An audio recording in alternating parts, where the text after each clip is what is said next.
The stone spheres of Costa Rica are an assortment of over 300 petrospheres in Costa Rica, located on the Ditka S Delta and on Isla del Caño ±0. Locally, they are known as Las Bolas. The spheres are commonly attributed to the extinct Ditka S culture and are sometimes referred to as the Ditka S Spheres. They are the best-known stone sculptures of the Isthmo-Colombian area. The Palmar archaeological excavations are a series of excavations of a site located in the southern portion of Costa Rica, known as the Diquís S Delta. The excavations have centered on a site known as Farm 6, dating back to the Aguas Buenas period and Chirica period. In June 2014, the Pre-Columbian chiefdom settlements with stone spheres of the Dique was inscribed on the UNESCO list of World Heritage Sites. Description: the spheres range in size from a few centimeters to over 2 meters in diameter, and weigh up to 15 tons. Most are sculpted from gabbro, the coarse-grained equivalent of basalt. There are a dozen or so made from shell-rich limestone, and another dozen made from a sandstone.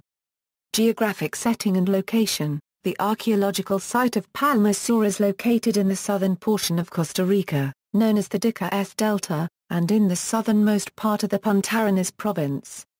The Diquís S Delta is defined as the alluvial plain with the geographical boundaries of the Fila Grisera to the north and east, the Pacific Ocean to the west, and the Osa Mountains comprising the southern boundary.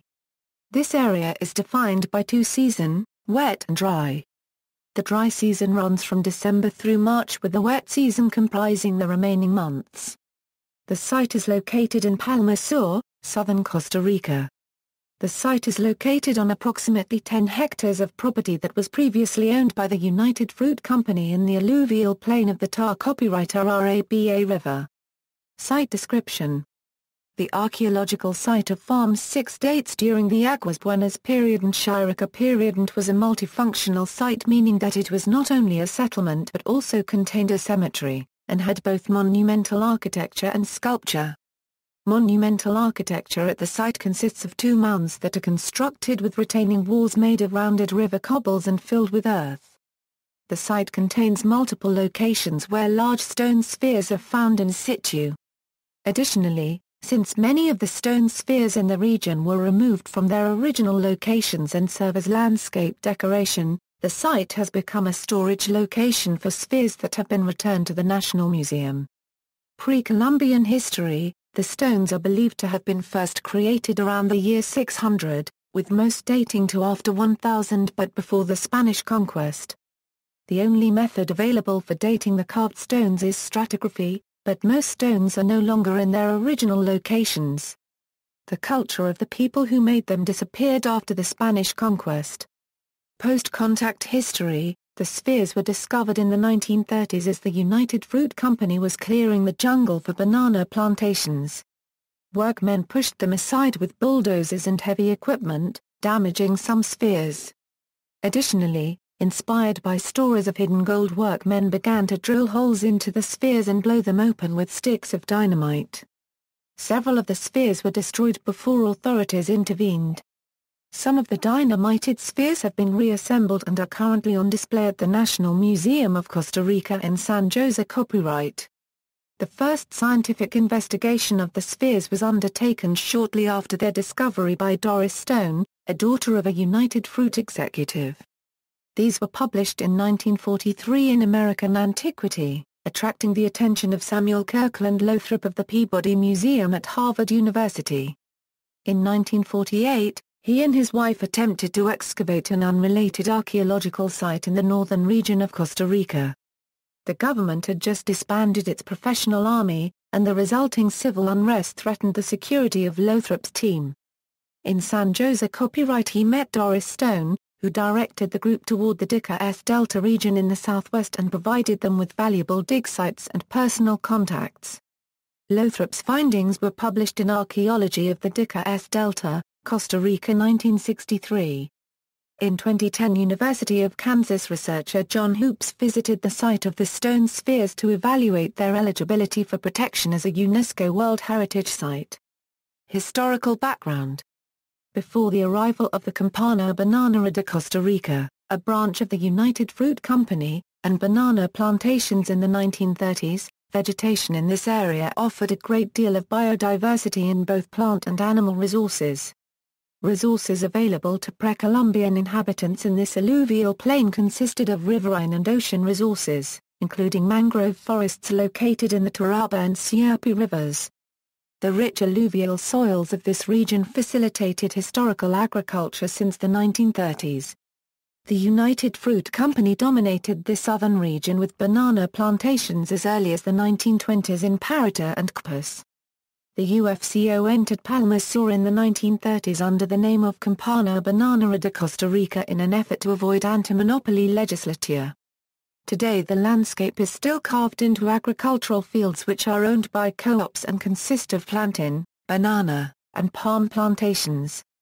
Early researchers in the region, scientific research in the alluvial plain, particularly on United Fruit Company properties, began in the 1940s with the work of Doris Murray Stone and Samuel Lothrop.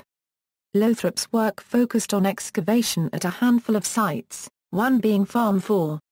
His work aimed to document all archaeological sites containing in situ stone spheres, to record the number of spheres and their dimensions, and to make detailed maps illustrating both their arrangement and alignments. After the work of Lothrop and Stone, research in the area took a hiatus for nearly 50 years. In the 1990s, Claude Baudes and a team of researchers set out to establish a ceramic chronology of the region by observing the change in ceramic styles over time. This was accomplished by examining the drainage ditches that were cut into the landscape by the UFCO. Research carried out by Iphigenia Quintanilla, under the direction of the MNCR from 1991 to 1996 was performed in the region under the project titled Man and Environment in Sierpe Turaba, focusing on settlement patterns, occupational sequences, and resources utilized in the region. Francisco Corrales and Adrian Badala, archaeologists with the Museo Nacional de Costa Rica, have performed continuous research in the region since 2002. Their research began in 2002 and focused on 4 archaeological sites in the region containing stone spheres and of which comprise a circuit. These sites include Grijalba, Batambal, El Silencio, and Farm 6. The purpose of the project was to assess the cultural significance of the sites, to protect the cultural heritage, in addition to beginning research and studies at the sites.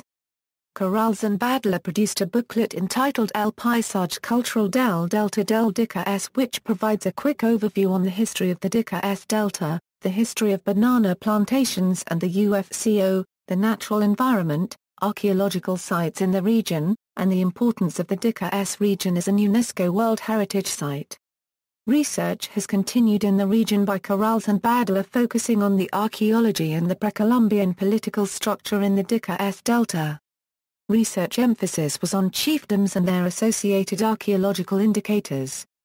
Their objectives were to study the archaeological sites containing stone spheres in the Ditka S subregion to gain an understanding of community configuration, activity areas, sequences of occupation, and the recording of monumental architecture. Current research is currently ongoing at the Farm 6 site under the direction of archaeologists at the Museo Nacional de Costa Rica. The first field season in which archaeological excavations were undertaken was in 2005. Objectives during this field season included defining the area in which 2 mounds were located, sphere alignments, and various excavations associated with Mound 2. In 2007, a second field season was undertaken focusing on archaeological excavations of Mound 1. During this field season, a stone sphere was discovered in situ in association with the mound. Tourism. Archaeotourism is a concept that is still relatively new in Costa Rica.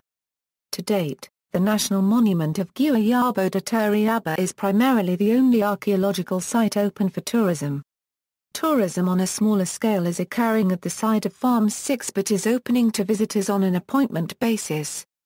Those interested in visiting the site should contact archaeologists at the Museo Nacional de Costa Rica to be put in touch with local guides in Palmar.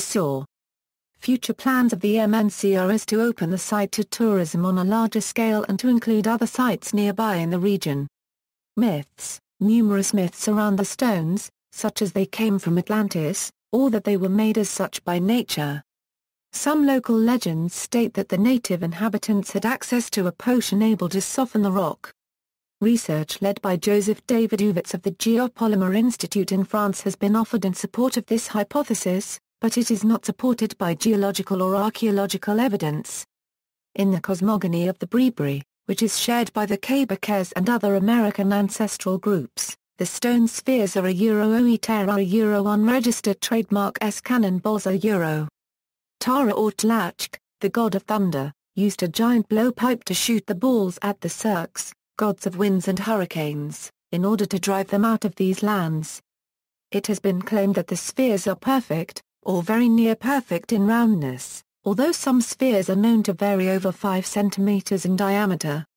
Also, the stones have been damaged and eroded over the years, and so it is impossible to know exactly their original shape.